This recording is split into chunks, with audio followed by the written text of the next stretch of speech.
नमस्कार, बड़ी बहस छत्तीसगढ़ में आपका स्वागत है। मैं हूं आपके साथ विवेक पांडे और आज छत्तीसगढ़ की बड़ी बहस में अहम विषयों के साथ आपके पास मौजूद हैं और आज की बड़ी बहस में आपको बताएंगे भी, साथ ही साथ समझाने की भी कोशिश करेंगे कि आज किस तरह के मुद्दे निकल कर सामने आए हैं और इन मुद्दों का सियासत से जुड़ाव आखिर किस तरह से है, यानी कि सियासत से ये मुद्दे किस तरह से जुड़े हुए हैं और आपके लिए किस तरह से ये लाभप्रद हैं, इसे भी हम समझने की कोशिश करेंगे और साथ ही साथ ये भी आपको समझाने की कोशिश करेंगे कि आज किस प्रकार से सदन में चर्चा हुई। देखिए, धार्मिक स्वतंत्र विधेयक लाने जा रही है विष्णुदेव सरकार, ये आज की बड़ी बहस की अहम बात हम आपको बता रहे हैं।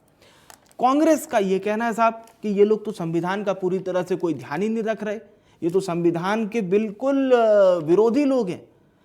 धार्मिक स्वतंत्र विधेयक से क्या धर्मांतरण रुकेगा, ये पहला सवाल और सबसे अहम सवाल यही रहेगा कि धार्मिक स्वतंत्र विधेयक से क्या धर्मांतरण रुकेगा, क्योंकि हमने देखा है छत्तीसगढ़ में जिस तरह से बीते समय में धर्मांतरण तेजी से बढ़ा, अब वो चाहे जिस भी धर्म के लिए बढ़ा हो, लेकिन अगर ये विधेयक आ जाएगा, ये कानून बनकर तैयार हो जाएगा तो क्या धर्मांतरण पर रोक लग जाएगी?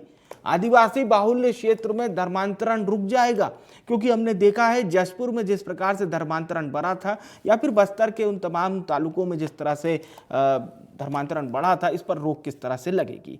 कांग्रेस ने साफ तौर पर प्रदेश सरकार पर, बीजेपी पर आरोप लगाते हुए ये कहा है कि ये वे लोग हैं जो संविधान की अवधारणा को तार तार करते हैं। कांग्रेस ने सरकार पर इस तरह से पलटवार भी किया है और ये कहा कि ये लोग संविधान का ध्यान रखते ही नहीं है।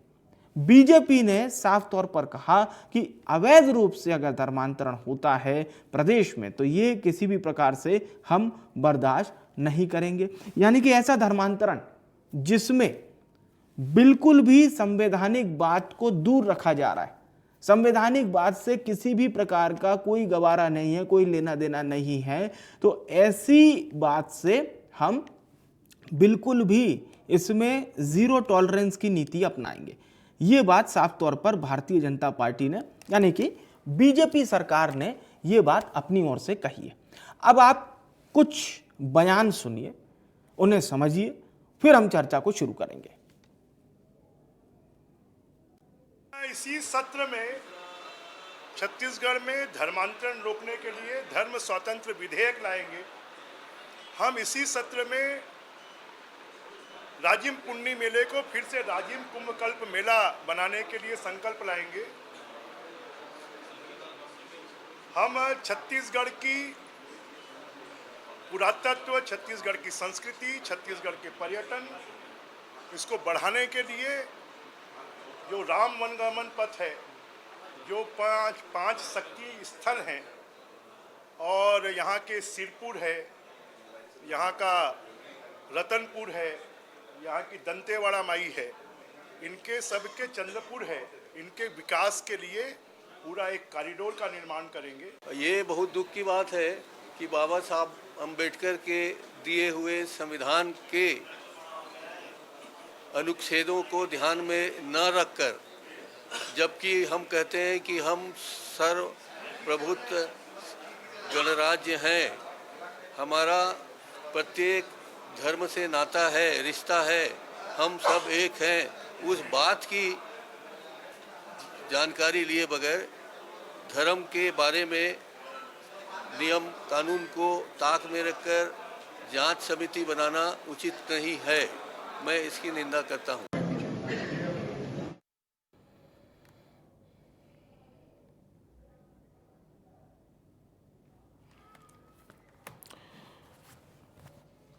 और इस वक्त हमारे साथ दो खास मेहमान चर्चा के लिए जुड़ चुके हैं। बीजेपी से प्रवक्ता हैं डॉक्टर किरण बघेल जी और कांग्रेस प्रवक्ता रवि ग्वालानी जी हमारे साथ जुड़ चुके हैं।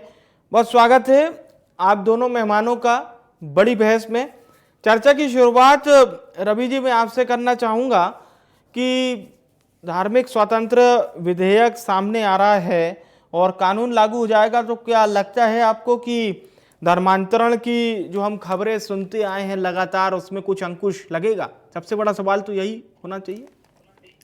देखिए विवेक जी, धर्मांतरण दो प्रकार के होते हैं। एक जो स्वेच्छा से किया जाए, हाँ। जिसके बारे में कॉन्स्टिट्यूशन भी कहता है कि हाँ, राइट गैर टू कानूनी, रिलीजन। मतलब गैर कानूनी। जी, और एक होता है गैर कानूनी, मतलब जो दबाव पूर्वक किया जाए। जो दबाव पूर्वक धर्मांतरण होता है वो गलत है और कोई भी उस चीज को एक्सेप्ट नहीं करेगा। और अगर आप भारत देश के कानून की बात करें या छत्तीसगढ़ विशेष तौर पर बात करें, तो जो एंटी इससे रिलेटेड लॉ है वो ऑलरेडी इन फोर्स है और अलग से किसी भी कानून की जरूरत नहीं है। और अगर आज आप छत्तीसगढ़ के विधानसभा की बात करेंगे तो ये उन्होंने जानकारी दी है कि सिर्फ 34 मामले आए हैं धर्मांतरण के। तो जहां 34 मामले हैं वहां इंडियन पेनल कोड ऑलरेडी काम कर रहा है, बाकी लॉज भी ऑलरेडी हैं। तो अलग से इस तरह की बात करने का मतलब क्लियर कट है कि कहीं ना कहीं पोलराइजेशन की बात हो रही है, कहीं ना कहीं ध्रुवीकरण की बातें हो रही है। तो मैं नहीं समझता कि इसके ऊपर रियल इंटेंट लॉ लाने का है। ध्रुवीकरण लाने के लॉ की बातें आज की तारीख में संविधान में हो रही है, ये सदन में हो रही है। जी जी जी। डॉक्टर किरण बघेल, आप क्या कहेंगी इस बात को लेकर? पहला और सीधा सवाल आपसे भी यही कि धार्मिक स्वतंत्र विधेयक आने के बाद, यानी कानून लागू होने के बाद, क्या धर्मांतरण पर अंकुश लग सकेगा? अवैधानिक धर्मांतरण, मतलब जो जोर जबरदस्ती या फिर पैसे के लालच द्वारा करवाया जाता है। देखिए, धर्मांतरण जो अभी रवि जी ने बताया दो प्रकार के, मैं तो यही कहती हूँ कि जब जब कांग्रेस की सरकार रही है या आई है छत्तीसगढ़ में, तो धर्मांतरण धड़ल्ले से हुआ है। क्योंकि कहीं ना कहीं ये उनका वोट बैंक थे और कहीं ना कहीं अगर पुष्पित पल्लवित हुआ है धर्मांतरण तो कांग्रेस के राज में ही हुआ है। यही कारण है कि पिछली पूर्ववर्ती सरकार में बस्तर के डीआईजी स्वयं मुख्यमंत्री को पत्र लिखकर आगाह करते हैं कि बस्तर में धर्मांतरण धड़ल्ले से हो रहा है, इस पे नकेल कसने की जरूरत है। और पिछले 5 साल में आप देख सकते हैं पूरा बस्तर धर्मांतरण की आग में जल रहा था। चाहे टारगेट किलिंग की बात करें, नारायणपुर की घटना की बात करें, 2 समुदाय में मारपीट की बात कर लें, यहाँ तक कि अंतिम संस्कार को लेकर भी बात करें, तो आप देख सकते हैं किस तरह धर्मांतरण के विषय में अंतिम संस्कार के लिए भी एक मैं कहती हूँ बहस या एक वॉयलेंस की स्थिति आ गई थी। तो कहीं ना कहीं कांग्रेस राज की ही देन है। और ये जो अमेंडमेंट की बात कर रहे हैं हमारे आदरणीय बृजमोहन जी, तो कहीं ना कहीं इस नियम को सख्ती से लागू करने की जरूरत है। इसमें कुछ अमेंडमेंट्स की जरूरत है ताकि इस लॉ को गंभीरता से लिया जाए और इसमें थोड़ा ऐसे प्रावधान लाए जो सख्ती जो कर सके। क्योंकि देखिए ज्यादातर ये रिमोट एरियाज में होता है, कहीं ना कहीं दबाव और भोले भाले आदिवासियों को प्रलोभन देकर या कभी दबाव देकर या अंधविश्वास के चलते उनको धर्मांतरण किया जाता है। तो मुझे लगता है जो हम आदिवासियों की संस्कृति या कल्चर को संरक्षित करने की बात करते हैं, प्रोटेक्शन की बात करते हैं, तो कहीं ना कहीं उस पर घात है। और ये मैं तो कहती हूँ छत्तीसगढ़ पूरे भारत को कि लोकतंत्र की हत्या है और संस्कृति की हत्या की जा रही है। एंटी सोशल एक्टिविटीज के एंटी सोशल जो एक्टिविटीज है, एंटी सोशल लोग हैं, कहीं ना कहीं छत्तीसगढ़ की और भारत की लोकतंत्र की हत्या करने के प्रयास कर रहे हैं। तो मुझे लगता है इस पे स्ट्रॉन्ग लॉ की जरूरत है, इसमें स्ट्रॉन्ग जो नियम की जरूरत है। ये जो संस्कृति की हत्या करने वाले ये कब से तैयार हुए? मतलब कुछ इनका टाइमिंग होगा कि इस समय ये लोग हमारी संस्कृति के साथ छेड़छाड़ कर रहे थे? छत्तीसगढ़ में तो यहाँ पुष्पित पल्लवित हुआ है, तो कहीं ना कहीं जोगी शासन काल से भी पल्लवित या पुष्पित हुआ है। उनके शासनकाल में भी उनका तो 3 ही साल का मात्र शासनकाल था। शासनकाल ऐसी है विवेक जी जहाँ पे घर वापसी अभियान चलाया गया हो, चाहे दिलीप सिंह जुदेव जी की बात हो या उनके सुपुत्र की बात हो। अगर आप योगी सरकार से जोड़ रहे हैं तो वो तो मात्र 3 साल का था। फिर तो योगी मतलब वही 3 साल के लिए थे मुख्यमंत्री बस। हमारे शासनकाल में मैंने बताया ना, जो नया विधेयक लाया गया था धर्मांतरण के खिलाफ, कहीं ना कहीं विवेक जी वो हमारे शासनकाल में लाया गया। अब सख्ती की नियम की बात कर रहे हैं क्योंकि अब तो आप मतलब ये कहना चाह रही हैं कि फिर 15 साल फिर धर्मांतरण नहीं हुआ, 18 से 23 जब तक कांग्रेस थी तब धर्मांतरण हुआ बस। जी बिल्कुल, यहाँ धर्मांतरण को इनके शासनकाल में हमेशा से संरक्षण मिला, इसमें कमी आई या इसे नकेल कसने का काम हुआ है तो सिर्फ और सिर्फ भाजपा शासनकाल में। मैंने फिर आपको बताया कि अगर विधेयक पास करने की बात हो या घर वापसी अभियान की बात हो तो इसमें तेजी आती तो जब जब भाजपा शासनकाल आता है या भाजपा का शासनकाल रहता है तभी इसमें तेजी आती है। और जब भी कांग्रेस का शासनकाल रहा है, धर्मांधन को कहीं ना कहीं संरक्षण मिला है, क्योंकि ये उनके खास वोट बैंक है और हमेशा ये अपने वोट बैंक या तुष्टीकरण की राजनीति के लिए कांग्रेस जग जाए। ठीक है। रवि जी, सीधी बात यह है कि जब जोगी जी मुख्यमंत्री थे, अजीत जोगी जी, तब धर्मांतरण ज्यादा हुआ और फिर 2018 से 2023 में, मतलब 8 साल का जो आपकी सरकार का कार्यकाल है उसमें धर्मांतरण सबसे ज्यादा हुआ है। विवेक जी, मैं हैरान हूं हमारी प्रवक्ता बहन की बात सुन करके। मुझे ये बता दें, ये कह रही हैं कि जोगी जी के समय में हुआ और उसके बाद 5 वर्षों में हुआ। आंकड़े कहाँ हैं? क्या ऐसे आंकड़े इनके पास कुछ है जो ये बता सकती हैं कि 3 वर्ष और अभी 5 वर्ष के 8 वर्ष में ही धर्मांतरण हुआ है और इनके 15 वर्ष में कोई धर्मांतरण नहीं हुआ? क्या ऐसा कोई भी आंकड़ा है? मैं समझता हूं ऐसा कोई आंकड़ा इनके पास नहीं है। और अगर आज आप सदन की बात सुनिए जो पटल पर रखी गई है, सिर्फ बताए गए 34 मामले हैं, जब क्लियर कट मंत्री जी बता रहे हैं। सामने ठीक आए ठीक है, ठीक है। 2 मिनट किरण जी बोलिएगा आप, किरण जी मैं बोल बोलिएगा, लेता हूं। पर्याप्त समय, बोलिएगा आप, मैं बोल बोलिएगा। लेता हूं। इनके पास कोई आंकड़े नहीं है, पहली बात। दूसरी बात, ये कह रही है कि इन्हीं के कार्यकाल में एंटी कन्वर्जन लॉ आया था। जब इनके कार्यकाल में आया था और आज ये कह रही है कि उसको सख्ती से लाना है, तो क्या इन्होंने जो कानून लाया था 2006 में, क्या वो इनका इतना सख्त भरा कानून नहीं था? क्या हवा हवाई सिर्फ लाना है करके ला दिए थे? ये अपनी ही बातों में विरोधाभास है। दूसरी बात। तीसरी बात, अब मैं ये कहना चाहूंगा, धर्मांतरण, जो जबरिया धर्मांतरण जिसकी बात हो रही है, ये कोई एक राज्य की बात नहीं है। आज अगर इसके ऊपर कानून बनना चाहिए तो केंद्र शासन बनाए, केंद्र सरकार बनाए और पूरे देश में इसको लेकर के आए। कई दूसरे राज्य, अगर गुजरात की बात करिए, मध्य प्रदेश की बात करिए, तो जो चीजें हैं वो अभी सुप्रीम कोर्ट में चैलेंज्ड है और सुप्रीम कोर्ट ने ये कहा है कि इसके ऊपर नेशनल लेवल पर बात होनी चाहिए, ना कि राज्य के लेवल पर, कि पर्टिकुलर कोई एक स्टेट अपने हिसाब से कानून बना दे, दूसरा स्टेट अपने हिसाब से।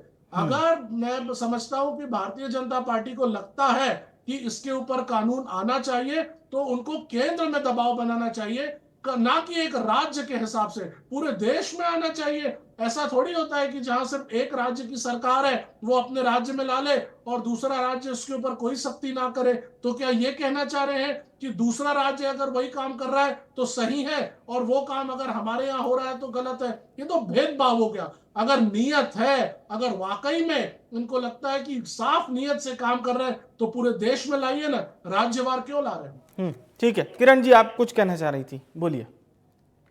देखिए रवि जी, हर राज्य का नियम, हर राज्य का ज्योग्राफिकल पॉलिटिकल सिचुएशन अलग अलग होता है। ठीक जैसे आपकी सरकार आई है तो आपने सीबीआई को बैन कर दिया था और हमारी सरकार आ रही पुनः इसे स्थापित कर दी।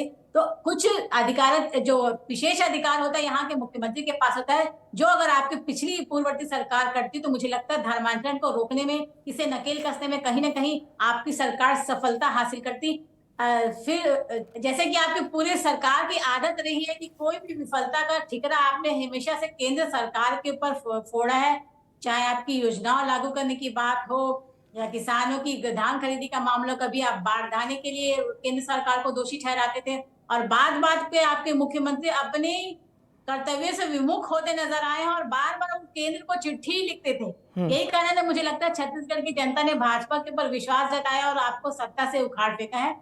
तो मैं फिर यही कहना चाहूंगी कि छत्तीसगढ़ में विशेष तौर पे ट्राइबल्स एरिया में धर्मांतरण बहुत तेजी से हो रहा है, तो वहां पे कानून लाने की जरूरत है। यही कारण है कि हमारी सरकार ने इस कानून को लाया और कहीं ना कहीं आपकी सरकार में स्थिरता आई, सरलीकरण हो गया और आपकी सरकार ने ध्यान नहीं दिया, जिससे धर्मांतरण धड़ल्ले से होने लगा। जैसे कि डीआईजी का एग्जाम्पल मैंने अभी थोड़ी देर पहले दिया, वहां के डीआईजी ने खुद आपके मुख्यमंत्री को पत्र लिखा। तो इसे नकेल कसने की जरूरत है, कहीं ना कहीं इसमें अमेंडमेंट की जरूरत थी ताकि लोग इस पर काबू पा सके, सरकार काबू पा सके और जो आदिवासी संस्कृति और हेरिटेज को जो प्रोटेक्शन का काम था वो लागू रह सके और जो एंटी सोशल एक्टिविटीज है जो हमारे भारत के और बस्तर की संस्कृति को नष्ट करना चाहती है, उस पर काबू पा सके। लेकिन एक बात कांग्रेस का ये कहना है कि आप लोग संवैधानिक नियमों को बिल्कुल तार तार कर रहे हैं। कौन सा संवैधानिक नियमों को भाई साहब, अगर बस्तर की जनता को मुख्य धारा से जोड़ने का काम किया है तो भाजपा शासनकाल ने किया है।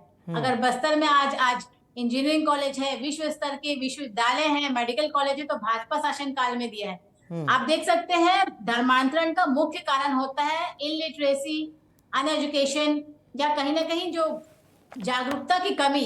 यही कारण होता है कि आदिवासी अंचलों में भोले भाले आदिवासियों को कहीं ना कहीं प्रलोभन या दबाव के कारण धर्मांतरण कर दिया जाता है। जी तो अगर हमारी सरकार ने उनका स्तर ऊंचा उठाने की कोशिश की है, चाहे पीडीएस सिस्टम लागू करके उनको भूखा पेट सोने से रोका गया है, या नमक के नाम पे उनका शोषण किया जाता था आदिवासियों का लंबे समय तक, 70 साल के शासन का काल रहा है, आदिवासियों का हमेशा शोषण होता रहा है। अगर सड़कों का जाल बिछाया है तो हमारी शासनकाल ने सुकमा कोंटा या अबुझमाड़ में अगर लाइट किसी ने देखा है तो हमारे शासनकाल में। तो भाजपा शुरू से ही आदिवासी और सुदूर अंचल इलाके के लोगों के जीवन स्तर उठाने के लिए तत्पर रही है, लगातार 15 सालों तक काम करती रही है। यही कारण है कि धर्मांतरण हमारे समय में कमजोर पड़ा, लेकिन पुनः 5 साल में जब इनकी सरकार आई तो कहीं ना कहीं इनकी सरकार ने वोट बैंक समझा आदिवासियों को, और फिर धर्मांतरण होना स्टार्ट हो गया, कहीं ना कहीं पुष्पित पल्लवित होना स्टार्ट हो गया। तो मुझे लगता है हमारी सरकार को इसलिए इस नियम पे सख्ती से लाने की जरूरत पड़ रही है, आवश्यकता पड़ रही। जी रवि जी कुछ कहना चाह रहे हैं? विवेक जी, सख्ती अगर किसी को करनी होती है तो वो पुलिस प्रशासन करता है। कानून बना हुआ है, ये कहती है कि मुख्यमंत्री को विशेष अधिकार होता है, निश्चित मुख्यमंत्री को विशेष अधिकार होता है, लेकिन इंडियन पेनल कोड पूरे देश में एक ही है, अलग नहीं है। हर जगह पे अगर कोई अपराध होते हैं तो उसको सजा बराबर मिलती है, कोर्ट सबकी बात सुनते हैं। दूसरी बात ये कह रही थी कि अगर धर्मांतरण होता है तो उसपे कहीं ना कहीं अशिक्षा, अनएजुकेशन, इलिटरेसी की बात है। एक तरफ ये कहती है कि इनके शासनकाल में बहुत बढ़िया रहा और धर्मांतरण नहीं हुआ। 3 साल जोगी जी का कार्यकाल में धर्मांतरण रहा और 15 साल नहीं हुआ और फिर आ गया। मतलब 15 साल में इन लोगों ने जो एजुकेशन लाई वो खत्म हो गई। ये किस तरह की बात कर रही है मेरी बहन? बल्कि इनके समय में जो स्कूल बंद हो गए थे, नक्सल गतिविधियां इतनी तेज हो गई थी कि स्कूल बंद हो गए थे। विवेक जी बड़ा डर है, बड़ा दुख है। और स्कूल को चालू करने का काम अगर किसी ने किया तो कांग्रेस पार्टी ने किया, भूपेश बघेल जी की सरकार ने किया। जब मुख्य धारा में अगर किसी को ला रहा है आदिवासी भाई बहनों को, तो हम लेकर के आ रहे हैं। अब आपके समय में तो वो चीजें बंद पड़ गई थी, नक्सल समस्या कंट्रोल नहीं कर पा रहे थे। क्या मुख्य धारा में आदिवासी चलिए भाई बहन आप को लाओगे? आपकी बात पे एक उन्हें अंतिम अशिक्षा की कमेंट तरफ ले लेता हूं। आपने भेजा है जी। हमने नहीं भेजा। और मैं फिर कहूंगा, अगर नीयत साफ है, देखिए मामले आए हैं सिर्फ ठीक है, 34। आपकी बात पे किरण जी से एक कमेंट। देश में कानून लाइए, राजनीति नहीं करिए। जी किरण जी प्लीज। देखिए रवि भाई, इस बात से कतई इनकार नहीं कर सकते कि पिछले 5 साल में बस्तर की कितनी दुर्गति हुई है। वो आप देख सकते हैं, बस्तर और सरगुजा से इनका सुपड़ा साफ हो गया। ठीक है रवि जी। बस्तर की जनता भोली भाली है रवि जी, लेकिन समझदार है। वो जानती है कि उनका अच्छा बुरा कौन सी सरकार कर रही है। दंतेवाड़ा को अगर एजुकेशनल हब के रूप में विकसित करने का काम किसी ने किया है, हमारे शासनकाल में किया है। जोगी जी के समय आप लोग ने सलवा जुडुम लाया था। आप रवि जी, आपको अगर याददाश्त तेज होगा तो सलवा जुडुम आपके शासनकाल में लाया गया था। किस प्रकार बच्चे प्रताड़ित थे, और सलवा जुडुम से प्रभावित बच्चों को अगर प्रयास और एकलव्य जैसे विद्यालय में उनको स्थानांतरित करने का काम किया। चलिए ठीक है। अब चर्चा का समय भी समाप्त हुआ। मैं आप दोनों मेहमानों को धन्यवाद करूंगा, बहुत बहुत शुक्रिया हमारे साथ बड़ी बहस में जुड़ने के लिए। डॉक्टर किरण जी आपका भी, रवि जी आपका भी। आज की चर्चा का विषय था धर्मांतरण पर ये जो सख्त कानून सरकार ला रही है, धार्मिक स्वतंत्र विधेयक, इस पर किस तरह से घमासान मची है। उससे पहले थोड़ा सा समझिए, धर्मांतरण जो शब्द होता है किसी ऐसे व्यक्ति का, मान लीजिए जो उसका मौजूदा धर्म है उसे छोड़कर वो दूसरा धर्म अपना ले, इसको हम कहते हैं धर्मांतरण। ठीक है, धर्मांतरण गैरकानूनी नहीं है, समझिए, लेकिन अगर कोई जोर जबरदस्ती करता है या धर्म बदलने के पीछे पैसे देता है, लालच देता है, या फिर कोई दूसरी भावना से धर्मांतरण के पीछे उसे पुश करना चाहता है, तो ये कहीं ना कहीं कानूनन धारा के अंतर्गत आता है। आप जोर जबरदस्ती से, प्रलोभन से, पैसा देकर किसी को दूसरा धर्म अपनाने के लिए नहीं कह सकते। ये उसका निजी विषय है कि वो उस धर्म में आना चाहता है अथवा नहीं, ठीक है।